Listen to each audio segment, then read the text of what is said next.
Hello friends, నమస్తే. నేను Lakshmi. Welcome to my channel తోటమాలి. ఈరోజు వీడియో కరివేపాకు మొక్క అండి. కరివేపాకు మొక్క గుబురుగా పచ్చగా పెరగటానికి అవసరమైన టిప్స్ను మరియు అవసరమైన ఫర్టిలైజర్ని ఈరోజు మీకు తెలియజేస్తాను.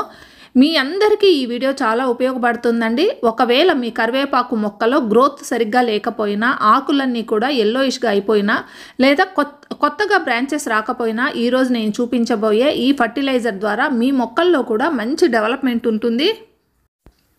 అలాగే కరివేపాకు మొక్కను ఏ విధంగా పెంచుకోవాలి, ఏ విధంగా పెంచితే ఈ మొక్క గుబురుగా పచ్చగా వస్తుంది, ఈ కరివేపాకు మొక్కను పెంచుకోవడానికి అవసరమైన మట్టి మిశ్రమం ఏంటి, ఎలాంటి సన్లైట్ అవసరము, వాటరింగ్ ఏ విధంగా ఉండాలి, ఏ సీజన్లో ఈ మొక్కను నాటుకోవాలనేది కూడా ఈరోజు వీడియోలో మీకు తెలియజేస్తానండి. కరివేపాకు అన్నది ఒక ఆకుకూరలకు సంబంధించిన మొక్క అండి. ఈ మొక్క నుండి కేవలం ఆకులు మాత్రమే మనము ఉపయోగిస్తాము, అంతేగాని పువ్వులు కానీ కాయలు కానీ మనకు ఉపయోగపడవు. ఈ కూరల్లో అన్నిట్లోనూ మనము ఈ కరివేపాకును వాడుకుంటాము. సో మనము ఆకుకూరల జాతికి సంబంధించిన ఈ మొక్కల్లో నుంచి ఆకు మాత్రమే మనకు ఎక్కువగా బుషీగా రావటానికి అవసరమైన విధంగా మనం ఈ మొక్కను తయారు చేసుకోవాలి.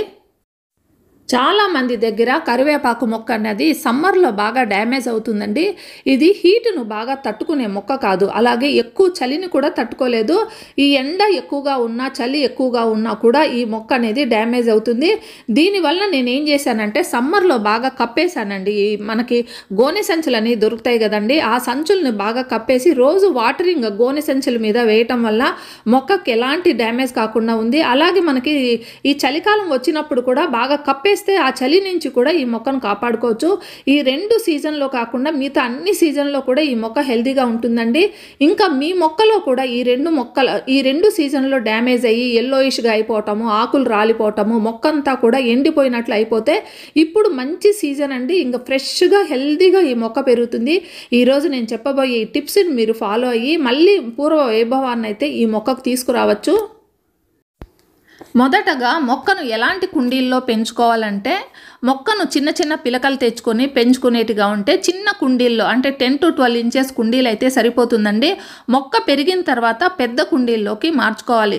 నేను కూడా ఈ విధంగా చేసుకున్నానండి. ఇప్పుడైతే 100 రూపీస్ టబ్లో ఉంది, కానీ మొదట చిన్న పిలకను పెట్టుకున్నప్పుడు మాత్రం చిన్న కుండీల్లోనే పెట్టుకొని తర్వాత దాన్ని పెయింట్ బకెట్లోకి మార్చుకొని ఆ తర్వాత 100 రూపీస్ టబ్లోకి మార్చుకున్నాను. ఈ రకంగా మనము విడతల వారీగా మొక్కను మనము ట్రాన్స్ప్లాంట్ చేసుకోవాల్సి వస్తుంది. పిలకల ద్వారా పెంచుకునేట్టుగా ఉంటే మట్టి మిశ్రమం అనేది చాలా ఇంపార్టెంట్ అండి. సాయిల్ మిక్స్ ఎప్పుడు కూడా వెల్ డ్రైన్గా ఉండాలి. ముఖ్యంగా రెయినీ సీజన్లో మొక్క కుళ్ళిపోయేటానికి అవకాశం ఉంది. సో మనము సాయిల్ అనేది మన ప్రాంతంలో ఎలాంటి సాయిల్ దొరికితే ఆ సాయిల్ని తీసుకోండి. 30% ఈ సాయిల్ తీసుకోండి. ఇంకా కంపోస్ట్ కానీ ఆవు పేడ కానీ ఇలాంటిది 30% తీసుకోండి. ఇంకా ఇసుక కానీ రైస్ హస్క్ కానీ కోకోపీట్ కానీ ఇది 30% కలపాలండి. ఇంకా వేపపిండి కూడా 10% కలపండి. దీని ద్వారా మట్టి మిశ్రమం అనేది ఈ మొక్కకు సరిపోయేటట్లుగా వెల్ డ్రైన్గా ఉంటుంది, హెల్తీగా కూడా ఉంటుంది. ఇక ఈ మొక్కల్ని నాటుకోవటానికి బెస్ట్ సీజను టైము ఎప్పుడంటే ఫిబ్రవరి, మార్చి. ఈ 2 నెలల్లో ఈ మొక్కల్ని బాగా డెవలప్ చేసుకోవచ్చు. కొమ్మల కటింగ్ ద్వారా కానీ లేదా కింద పక్కకు వచ్చిన పిలకల ద్వారా కానీ ఈ మొక్కల్ని నాటుకోవచ్చు. ఇంకా నెక్స్ట్ సీజన్ ఏదంటే రెయినీ సీజను. రెయినీ సీజన్లో కూడా ఈ మొక్కల్ని నాటుకోవచ్చు. బాగా ఫ్లవర్స్ వచ్చేస్తాయండి. ఆ ఫ్లవర్స్ని మనం కట్ చేయకుండా వదిలితే సీడ్స్ ఫామ్ అవుతాయి. ఈ సీడ్స్ ద్వారా మనం డెవలప్ చేసుకోవచ్చు, కొమ్మల ద్వారా డెవలప్ చేసుకోవచ్చు, లేదంటే పక్కకు వచ్చిన పిలకల ద్వారా కూడా ఈ మొక్కల్ని మనం డెవలప్ చేసుకోవచ్చు. ఈ 2 సీజన్స్ ఈ మొక్కల్ని డెవలప్ చేసుకోవటానికి కరెక్ట్ టైము.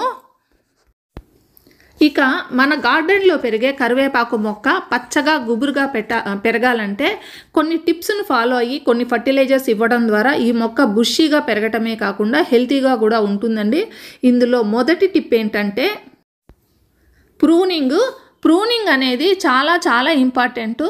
మనము కరివేపాకు మొక్కను ఎంత గుబురుగా పెంచుకోవాలంటే అంతగా మనం ప్రూనింగ్ చేసుకోవాల్సి వస్తుంది.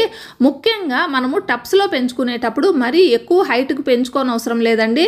మనకు అంత హైట్లో ఈ మొక్క ఉంటే సరిపోతుంది. మనము మొక్కను 2 సార్లు అయితే ఖచ్చితంగా ప్రూనింగ్ చేసుకోవాలి. మొదటిది మొక్క గ్రోతింగ్ స్టేజ్లో ఉన్నప్పుడు, కొమ్మలు సన్నగా పొడవుగా పెరుగుతున్నప్పుడు ఆ మొక్కలను అయితే ప్రూనింగ్ కంపల్సరీ చేయాలండి. రెండవసారి ఎప్పుడంటే ఫ్లవరింగ్ వచ్చినప్పుడు, పువ్వులు వచ్చినప్పుడు మొక్క పెరుగుదల స్టార్ట్ అయినట్లే అండి. ఆ తర్వాత మొక్క ఎదుగుదల ఉండదు పువ్వులు వస్తే. సో ఆ ఫ్లవరింగ్ అంతా కూడా మనము తీసేసేయాలి. మనం ఎక్కడైతే మనము ఈ పువ్వులు అయితే తీసేసామో అక్కడి నుంచి 2-3 బ్రాంచెస్ వచ్చి మొక్క అయితే హెల్తీగా బుషీగా వస్తుంది. Tip number 2, sunlight. కరివేపాకు మొక్కకు ఎండ ఎంత బాగా తగిలితే అంత బాగా ఈ మొక్క డెవలప్మెంట్ ఉంటుందండి. అందువలన ఈ మొక్కను మనము పెట్టుకునేటప్పుడే ఎండ ఎక్కడ బాగా తగులుతుందో అక్కడ పెట్టుకోవాలి. సన్లైట్ అనేది చాలా చాలా ఇంపార్టెంట్ కరివేపాకు మొక్కకు. నెక్స్ట్ థర్డ్ టిప్ ఏంటంటే వాటరింగ్ అండి. మనము వాటర్ ఇచ్చేటప్పుడు కూడా మొక్కకి ఎక్కువ వాటర్ ఇస్తే ఆకులన్నీ కూడా ఎల్లో కలర్లో అయిపోతాయి. సో మనము వాటరు ఎంత ఎక్కువ అనేది మనము క్లైమేట్ని బట్టి, సీజన్ను బట్టి మనము డిపెండ్ అయి ఉంటుందండి.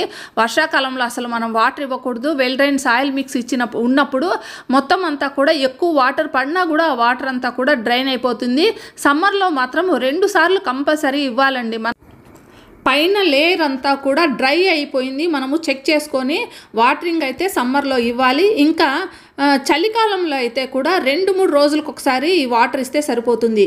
ఇలా సీజన్ని బట్టి ఈ కరివేపాకు మొక్కకు ఇవ్వవలసిన వాటర్ అనేది డిపెండ్ అయి ఉంటుంది.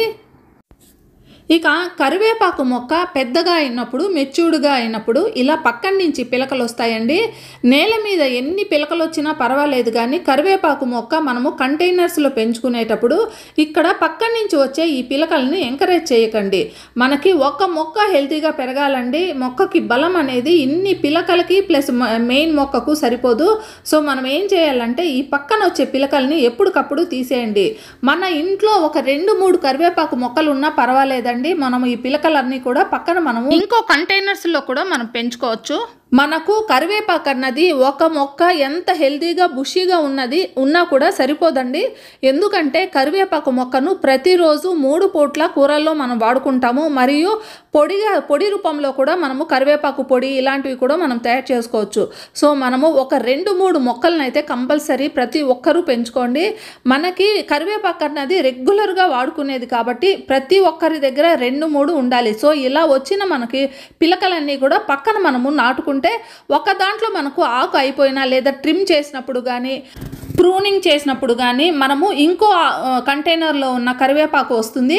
సో మనం మార్కెట్కి వెళ్ళి మళ్ళీ కరివేపాకును కొనవసరం లేకుండా 2-3 కంటైనర్స్లో అయితే కరివేపాకును మనము పెంచుకోవాలి. ఇక ఇవి కాకుండా కరివేపాకు మొక్క హెల్తీగా పెరగటానికి అవసరమైన ఫర్టిలైజర్స్ గురించి ఈరోజు తెలుసుకుందామండి. ఇందులో ముఖ్యంగా నేను ఈరోజు ఎప్సమ్ సాల్ట్ ప్లస్ ఆవాల చెక్క అంటే మస్టర్డ్ కేక్ పౌడర్ ఈ రెండింటిని ఉపయోగిస్తున్నాను.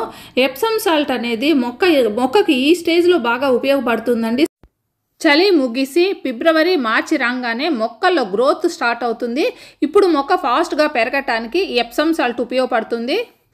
ఇక ఆవాలు చెక్క లేదా మస్టర్డ్ కేక్ పౌడర్లో ఎన్పీకే అనేది ఎక్కువగా ఉంటాయండి. ఇవి కాకుండా ఇంకా మెగ్నీషియం, సల్ఫరు ఇవన్నీ కూడా కరివేపాకు మొక్కకు అవసరమైనవే. సో ఆవాల చెక్క పౌడర్ అనేది బాగా ఉపయోగపడుతుంది. ఇవి కాకుండా నేను కంపోస్ట్ ఇస్తున్నాను. కంపోస్ట్ కానీ పశువుల ఎరువు కానీ ఏది ఉంటే అది ఇవ్వచ్చండి. ఇందులో నైట్రోజన్ అనేది చాలా ఎక్కువగా రిచ్గా ఉంటుంది. ముఖ్యంగా ఇది ఆకుకూరలకు సంబంధించిన మొక్క కదా, మనము నైట్రోజన్ రిచ్గా ఉండే ఫర్టిలైజర్ని ఈ టైంలో మనం ఇవ్వాలి. ఇవన్నీ బాగా ఇచ్చిన తర్వాత ఆ పైన మనము మట్టితో కవర్ చేసేయండి. ఒక 2 ఇంచెస్ కింద ఇవన్నీ ఇచ్చేసాక పైన పాత మట్టితో కవర్ చేసేసేయండి. ఇలా చేసిన తర్వాత ఇంకా వాటరింగ్ ఇచ్చేసేయండి. ఇప్పుడు ఇంకా ఎండాకాలం మొదలవుతుంది కాబట్టి 2 పూట్ల వాటర్ ఇవ్వండి. ఇక్కడ ఇంకో టిప్పును కూడా తెలియజేస్తాను. కరివేపాకు మొక్కను మనం ఎప్పుడు కూరలకని అవి కట్ చేసుకునేటప్పుడు పైన ఉన్న ఆకు కాకుండా కింద వైపు నుంచి ఉండే ఆకుని మనము కట్ చేసుకోవటం ద్వారా పైన చిగురులన్నీ కూడా బాగా డెవలప్ అవుతాయి. కింద నుంచి మనము ఆకులు కట్ చేసుకొని మొక్కను గ్రోత్ ఉండేటట్లు చూసుకోవాలి. సో ఈరోజు మీకు కరివేపాకు మొక్కను ఏ విధంగా పెంచుకోవాలి, వాటికి అవసరమైన సన్లైట్, మట్టి మిశ్రమము, వాటరింగ్ ఏ విధంగా ఇవ్వాలి, ఇంకా దానికి అవసరమైన ఫర్టిలైజర్స్ ఇవన్నీ కూడా చక్కగా మీకు వివరించానండి. ఈ వీడియో మీకు అందరికీ ఉపయోగపడుతుంది నేను ఆశిస్తున్నాను. నచ్చితే ఒక లైక్, కామెంట్ ఇవ్వండి. మళ్ళీ మరో మంచి వీడియోతో మీ ముందుకు వస్తాను. అంతవరకు హ్యాపీ గార్డెనింగ్. Bye bye.